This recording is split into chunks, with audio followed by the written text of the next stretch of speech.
Hey guys, it is me, Jessica, here with another video.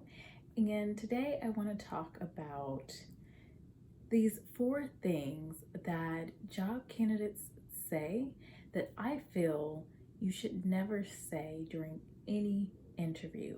Now, if you don't know much about me, I post content that is job focused, from resume writing to interview tips to even companies that are really hiring a robust amount of jobs in the US or also outside of the United States as well. I'm a corporate recruiter, so I bring a lot of experience within this area of really preparing people for presenting their best self during an interview. Let's get right into the topic. So my number one phrase that I hear is, the only thing I did was, and this is not good. So people sometimes say this when they're talking about a project that they worked on, whether it's in school or work, and they're just downplaying what they did.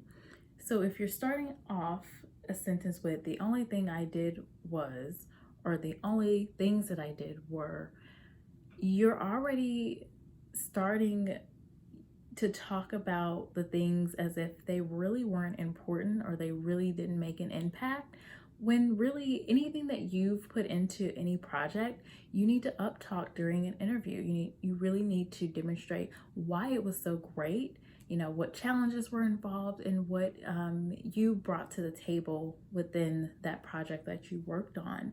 Subconsciously, if you're saying this, automatically I, as the interviewer, I'm set up in a way where anything that you say next is gonna sound like, oh, these were like little tasks that you did and they really weren't important, even if they were. And I think that anytime you're talking about a project, you need to not downplay it, you need to upplay it. You need to say how great it was.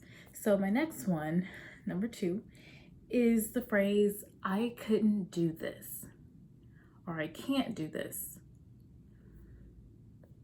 The reason this phrase is not great is because an employer is hiring you to do certain tasks. So they don't want to hear about situations where you weren't able to do something. They don't care. They are looking for someone to complete tasks. So why would they want to focus on, situations where you weren't able to do something?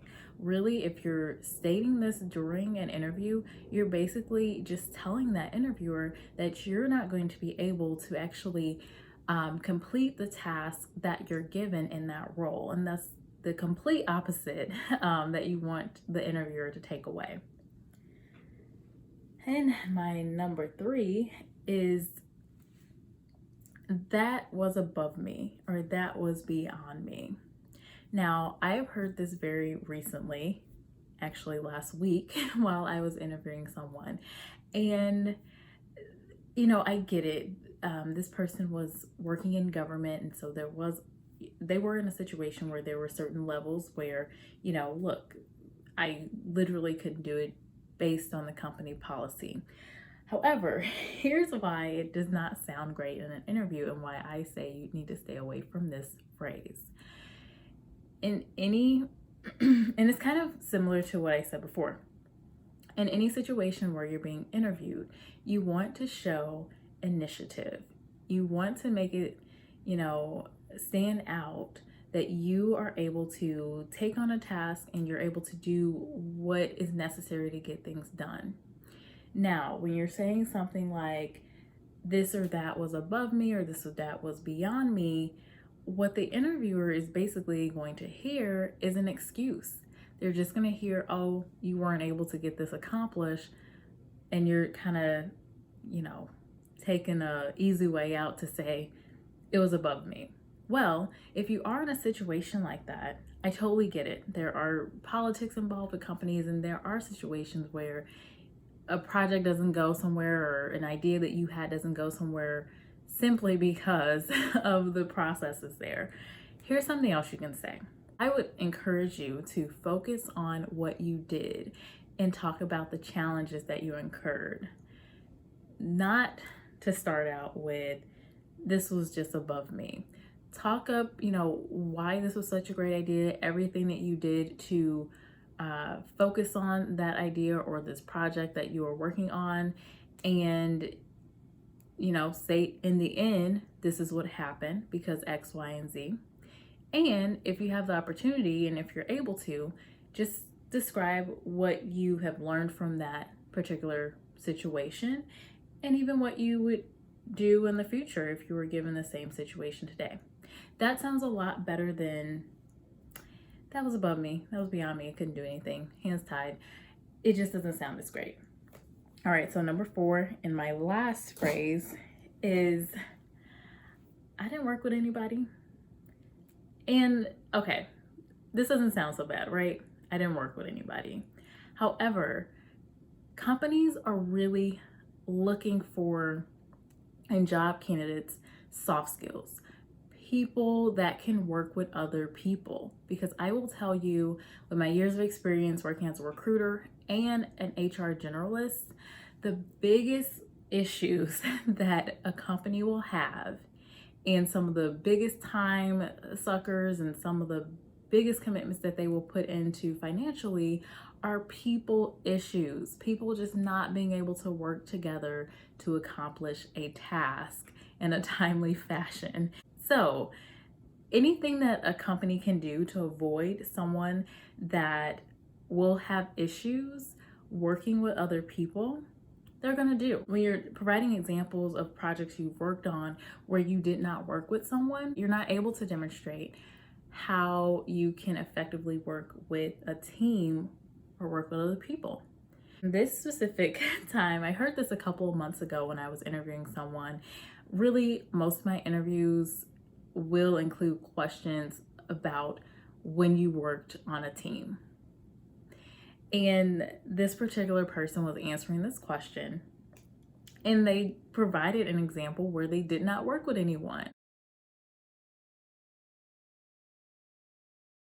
So I wasn't able to pass them along in the interviewing process because they were not able to demonstrate how they were able to work with other people to get something accomplished.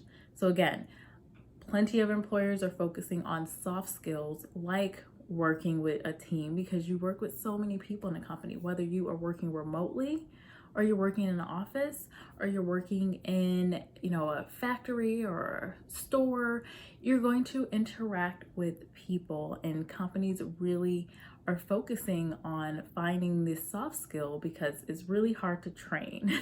So again, definitely stay away from that phrase. So just to recap, number 1, stay away from saying, the only thing I did was, because you're downplaying yourself and you're downplaying what you did in that situation.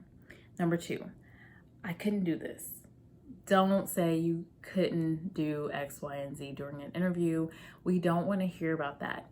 If you're describing something, answering a question, use an example where you effectively completed a task or a big project.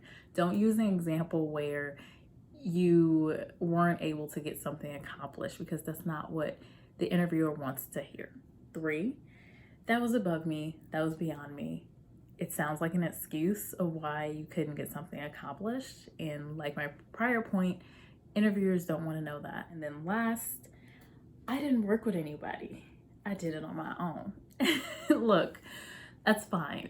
I love, hearing from candidates how they specifically were able to accomplish tasks.